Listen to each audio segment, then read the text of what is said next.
یا ایھا الذین آمنوا لا تکونوا کالذین کفروا وقالوا لاخوانہم اذا ضربوا فی الارض او کانوا غزا لو کانوا عندنا ما ماتوا وما قتلوا، اہل ایمان تم ان لوگوں کے مانند نہ ہو جاؤ جنہوں نے کفر کیا اور جنہوں نے اپنے بھائیوں کے بارے میں کہا جبکہ وہ تھے زمین میں سفر پر نکلے ہوئے یا کسی جہاد میں شریک تھے، اگر وہاں وہ ان کا انتقال ہو گیا، لو کانوا عندنا ما ماتوا وما قتلوا، کہ اگر ہمارے پاس ہوتے تو نہ مرتے نہ قتل ہوتے۔ ہر شخص کی موت کا وقت تو معین ہے، تمہارے جیب میں تمہاری گود میں بیٹھے ہوئے ہوں تب بھی موت آ جائے گی، چاہے وہ کہیں بڑے ہی مضبوط پہروں والے قلعوں میں ہو، موت تو وہاں بھی پہنچ جائے گی۔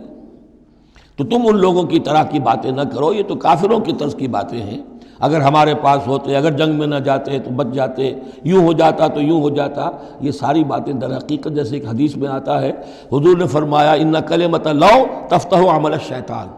یہ لو کاش یوں ہو جاتا، کاش ایسے ہو جاتا تو یوں ہو جاتا، یہاں سے اس کلمے ہی سے شیطان کا عمل شروع ہو جاتا ہے۔ جو ہوا اس لیے ہوا کہ اللہ کو اس کا ہونا منظور تھا، اس کی حکمتیں اسے معلوم ہیں، آپ اس کی حکمت کا احاطہ نہیں کر سکتے۔ یا ایھا الذین آمنوا لا تکونوا کالذین کفروا وقالوا لاخوانہم اذا ضربوا فی الارض او کانوا غزا لو کانوا عندنا ما ماتوا وما قتلوا لیجعل اللہ ذلک حسرۃ فی قلوبہم، یہ تو اللہ تعالیٰ ان کے دلوں میں حسرت کی آگ جلا دیتا ہے، یہ بھی گویا کہ ان کے کفر کی سزا ہے۔ واللہ یحیی و یمیت، اور دیکھو اللہ زندہ رکھتا ہے اور وہی موت وارد کرتا ہے۔ واللہ بما تعملون بصیر، اور جو کچھ تم کر رہے ہو اللہ اسے دیکھ رہا ہے۔ وَلَئِن قُتِلْتُمْ فِي سَبِيلِ اللَّهِ، اگر تم اللہ کی راہ میں قتل ہو جاؤ، او متم، یا تمہارا ویسے ہی انتقال ہو جائے، موت آ جائے، او متم لمغفرۃ من اللہ ورحمۃ خیر مما یجمعون، تو چاہے اللہ کی راہ میں قتل ہو جاؤ یا ویسے موت آ جائے، اللہ تعالیٰ کی طرف سے جو مغفرت تمہیں ملے گی وہ اور رحمت ملے گی وہ کہیں بہتر ہے ان چیزوں سے جو تم جمع کر رہے ہو۔ اور 10 سال جی لیتے تو کیا کر لیتے، اور کچھ جمع کر لیتے۔ اللہ تعالیٰ نے شہادت کی موت دے دی، اس سے بڑی اور تمہارے لیے سعادت کون سی ہوگی۔ وَلَئِن مُتُّمْ أَوْ قُتِلْتُمْ لَإِلَى اللَّهِ تُحْشَرُونَ، اور چاہے تمہیں بستروں پر موت آئے، چارپائیوں پر جان نکلے، اور چاہے تم قتل ہو، ہر حال میں تمہیں بہرحال اللہ کی جناب میں جمع کر دیا جائے گا، گھیراؤ کر کے تمہارا وہاں لے جایا جائے گا، آخری منزل تو وہی ہے۔ فرق کیا ہے کہ بستر پر پڑے ہوئے دم توڑ رہے ہیں یا یہ کہ میدان جنگ کے اندر شہید ہو گئے۔ فَبِمَا رَحْمَةٍ مِّنَ اللَّهِ لِنتَ لَهُمْ، یہ آیت بھی بڑی اہم ہے سورہ مبارکہ کی، اجتماعی زندگی، جماعتی زندگی،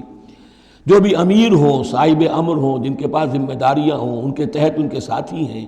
آخر وہ انسان ہیں، ان کے بھی جذبات ہیں، ان کے بھی احساسات ہیں، ان کی عزت نفس بھی ہے، ان کے ساتھ نرمی کی جانی چاہیے، سختی نہیں۔ کوئی ملازم ہے، ملازم کے ساتھ آپ سختی کر سکتے ہیں، لیکن یہ تو والنٹیئرز ہیں، جو بھی آیا ہے، جو بھی حضور کے ساتھ تھا کون تھا؟ وہ کوئی تنخواہ یافتہ سپاہی تو نہیں تھا، وہ کوئی مرسنریز تو نہیں تھے، یہ لوگ آئے ہیں ایمان کی وجہ سے آئے ہیں۔ اب بھی کوئی جماعت ہے، دینی جماعت بنی ہے،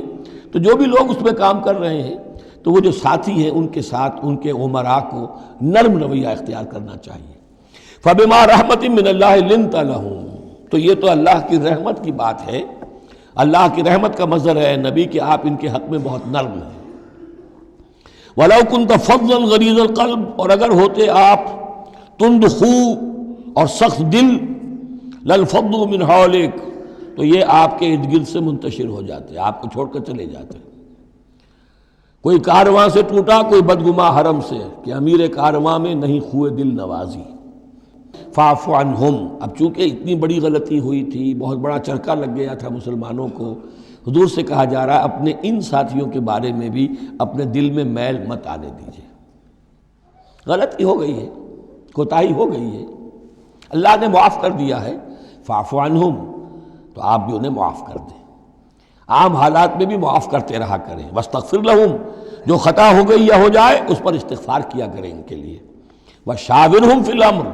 اور یہ نہ کریں کہ اب آئندہ ان کی کوئی بات نہیں سننی، نہیں، مشورے میں شامل رکھیے ان کو بھی، اور ان سے مشورہ کرتے رہا کیجیے امر میں۔ اس سے بھی باہمی اعتماد پیدا ہوتا ہے کہ ہمارا امیر ہم سے مشورہ کرتا ہے، ہماری بات کو اہمیت دیتا ہے۔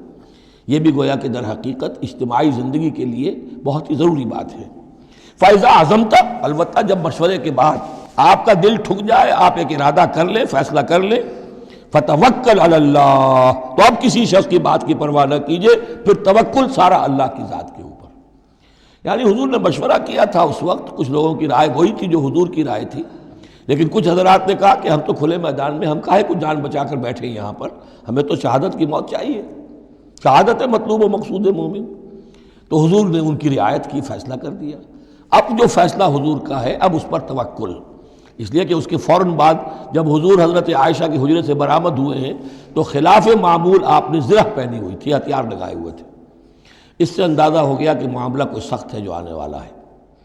تو پھر ان لوگوں نے کہا حضور ہم اپنی رائے واپس لیتے ہیں، جو آپ کی رائے اس پر عمل کر لیں، یہ اس کا معاملہ ہے۔ جب ایک فیصلہ ہو جائے تو یہ نہیں کہ اب دل میں یقین ہو جائے آدمی ابھی ادھر ابھی ادھر، نہیں، پھر اس کے اوپر جم جائے۔ فَإِذَا عَزَمْتَ، جب آپ ایک فیصلہ کر لیں، فَتَوَكَّلْ عَلَى اللَّهِ، تو اللہ پر توکل کیجئے، ان اللہ یحب المتوکلین، یقیناً اللہ تعالیٰ توکل کرنے والوں کو پسند کرتا ہے۔ ان ینصرکم اللہ فلا غالب لکم، اے مسلمانوں دیکھو، اگر اللہ تمہاری مدد کرے گا کوئی تم پر غالب نہیں آ سکتا۔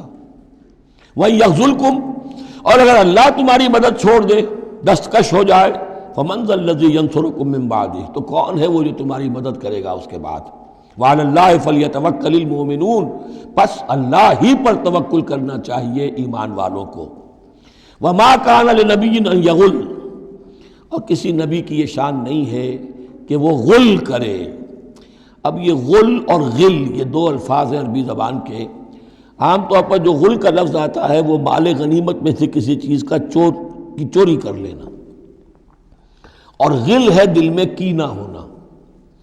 تو ایک خیال تو یہ ہے، اور یہ روایات ہیں کہ حضور پر کچھ منافقوں نے الزام لگایا تھا کہ مال غنیمت میں آپ نے کوئی خیانت کی ہے، معاذ اللہ ثم معاذ اللہ۔ تو اس کا جواب دیا جا رہا ہے کسی نبی کی یہ شان نہیں ہے کہ وہ کوئی چوری کرے، کوئی چیز چھپائے۔ وَمَن يَغْلُلْ يَأْتِ بِمَا غَلَّ يَوْمَ الْقِيَامَةِ، اور جو کوئی ایسا کام کرے گا وہ تو پھر جو کچھ اس نے چھپایا ہوگا لے کر حاضر ہوگا قیامت کے دن۔ ثُمَّ تُوَفَّىٰ كُلُّ نَفْسٍ مَا كَسَبَتْ وَهُمْ لَا يُظْلَمُونَ، پھر ہر ذی نفس کو دے دیا جائے گا، توفا دیکھیے پھر وہ دیا جانا، وفا یوفی، یوفا توفا، ثم توفا کل نفس، پورا دے دیا جائے گا ہر جان کو، ما کسبت، جو کچھ اس نے کمایا ہوگا، وہم لا یظلمون، اور ان پر کوئی ظلم نہیں ہوگا۔ ایک رائے البتہ مولانا اصلاحی صاحب نے ظاہر کی ہے کہ یہاں غل بمانی غل ہے، یعنی الزام یہ لگایا گیا تھا منافقین کی طرف سے، عبداللہ ابن ابی کی طرف سے، کہ یہ بڑے ایمبیشس آدمی ہیں محمد صلی اللہ علیہ وسلم، اور یہ عرب پر اپنی حکومت قائم کرنے کے لیے انہوں نے ہماری جانوں کو تختہ مشق بنایا ہے، ہمیں استعمال کر رہے ہیں، ہمیں مروا رہے ہیں، تو گویا کہ ہماری خیر خواہی نہیں کر رہے بلکہ ان کے دلوں میں ہماری جو ہے وہ بدخواہی ہے۔ تو یہ غل کے معنی میں یہ ان کا مفہوم ہے جو انہوں نے لیا ہے، واللہ اعلم۔ افمن اتبع رضوان اللہ کمن باء بسخط من اللہ، تو کیا بھلا وہ شخص جس نے اللہ کی رضا کی پیروی کی اس کے مانند ہو جائے گا جو اللہ کے غضب اور غصے کو کما کر لایا، ومأواہ جہنم، اور اس کا ٹھکانہ جہنم ہے، وبئس المصیر، اور وہ بہت ہی بری جگہ ہے پہنچنے کی۔ ہم درجات عند اللہ، ان کے بھی درجے بندیاں ہیں اللہ کے ہاں، جیسے نیکوکاروں کے درجے ہیں بدکاروں کے بھی درجے ہیں، سب بدکار برابر نہیں، سب نیکوکار برابر نہیں۔ واللہ بصیر بما یعملون، اور جو کچھ یہ کر رہے ہیں اللہ اسے دیکھ رہا ہے۔ اب یہ آیت بھی پھر دیکھیے سورہ جو بقرہ میں 2 دفعہ آیا تھا مضمون، وہ اب تیسری مرتبہ یہاں آ رہا ہے۔ حضرت ابراہیم حضرت اسماعیل کی دعا میں مضمون آیا تھا، ربنا وبعث فیہم رسولا منہم یتلو علیہم آیاتک ویعلمہم الکتاب والحکمۃ ویزکیہم۔ پھر آ گیا تھا 18ویں رکوع کے آخر میں، کما ارسلنا فیکم رسولا منکم یتلو علیکم آیاتنا ویزکیکم ویعلمکم الکتاب والحکمہ ویعلمکم ما لم تکونوا تعلمون۔ اب یہ تیسری مرتبہ مضمون آیا، لقد من اللہ علی المومنین، اللہ نے بہت بڑا احسان کیا ہے اہل ایمان پر، اذ بعث فیہم رسولا من انفسہم، جب ان میں اٹھایا ایک رسول انہی میں سے، ان کی اپنی جانوں میں سے، ان کی اپنی قوم میں سے، یتلو علیہم آیاتہ، جو تلاوت کرتے سناتا ہے انہیں اس کی آیات، ویزکیہم، اور انہیں پاک کرتا ہے۔ ترتیب اب ہمیشہ کے لیے یہی ہوگی، تلاوت آیات، تزکیہ، اور پھر تعلیم حکمت، تعلیم کتاب و حکمت۔ وَيُعَلِّمُهُمُ الْكِتَابَ وَالْحِكْمَةَ، اور تعلیم دیتا ہے انہیں کتاب اور حکمت کی۔ وَإِن كَانُوا مِن قَبْلُ لَفِي ضَلَالٍ مُبِينٍ، اور یقیناً اس سے پہلے یعنی رسول کی آمد سے قبل تو وہ لازماً کھلی گمراہی کے اندر مبتلا تھے۔ اولما اصابتکم مصیبۃ قد اصبتم مثلھا، قلتم انا ھذا، تو جب تم پر ایک مصیبت آئی، جب کہ تم اس سے دگنی مصیبت جو ہے ان کو پہنچا چکے ہو، قلتم انا ھذا، تم کہتے ہو یہ کہاں سے آ گیا، یہ کیوں ہو گیا، اللہ نے پہلے مدد کی تھی اب کیوں نہیں کی؟ قل ھو من عند انفسکم، اے نبی کہہ دیجیے یہ تمہارے اپنے نفسوں کی شرارت کی وجہ سے ہوا، تم نے غلطی کی، تم نے حکم کی خلاف ورزی کی، حتی اذا فشلتم وتنازعتم فی الامر وعصیتم من بعد ما اراکم ما تحبون ان اللہ علی کل شیء قدیر، اللہ تو ہر چیز پر قادر ہے۔ گویا کہ اسی مضمون کو دہرا کر لایا گیا کہ وَلَقَدْ صَدَقَكُمُ اللَّهُ وَعْدَهُ، اللہ وعدہ اپنا پورا کر چکا تھا۔ وَمَا أَصَابَكُمْ يَوْمَ الْتَقَى الْجَمْعَانِ، البتہ یہ اللہ چاہتا تو کنڈون کر دیتا، تمہیں کوئی سزا نہ دیتا، معاف کر دیتا بغیر سزا دیے، لیکن یہ کہ اللہ کی حکمت کا تقاضا یہ ہوا کہ تمہیں سزا دی جائے، اس لیے کہ ابھی تو بڑے بڑے مراحل آنے ہیں۔ اگر اسی طرح تم نظم کو توڑتے رہے اور احکام کی خلاف ورزی کرتے رہے تو پھر تمہاری حیثیت جو ہے ایک جماعت کی تو نہیں ہوگی، پھر تو ایک انبوہ ہے، ہجوم مومنین ہوگا، جماعت، لشکر، فوج، حزب اللہ درکار تو وہ ہے۔ وما اصابکم یوم التقى الجمعان، اور جو بھی مصیبت تم پر آئی ہے اس دن جس دن کے دونوں لشکر بھڑ گئے تھے آپس میں، فباذن اللہ، وہ اللہ کے اذن سے آئی ہے، بغیر اللہ کے اذن کے تو یہ تکلیف نہیں آ سکتی تھی۔ وَلِيَعْلَمَ الْمُؤْمِنِينَ، اور یہ اس لیے کہ اللہ جان لے کہ کون ہے اصل مومن، حقیقی مومن، صابر مومن، جو مستقیم مومن ہے۔ وَلِيَعْلَمَ الَّذِينَ نَافَقُوا، اور تاکہ دیکھ لے کہ کون ہے منافق۔ اور یہاں اصل ترجمہ ہم کرتے ہیں تاکہ اللہ ظاہر کر دے کہ کون ہے مومن اور ظاہر کر دے کہ کون ہے منافق۔ کھل گیا کہ نہیں؟ 300 کو لے کر عبداللہ ابن ابی چلا گیا تو اب سب کو پتہ تو چل گیا، آئندہ ان کی بات پر اعتبار تو نہیں کریں گے، وہ چکنی چپڑی باتیں کریں گے تو ان کی باتیں جو ہیں کان لگا کے سنیں گے تو نہیں۔ تو اللہ تعالیٰ نے چاہا کہ who's who and what is what یہ بالکل مبرہن ہو جائے، واضح ہو جائے۔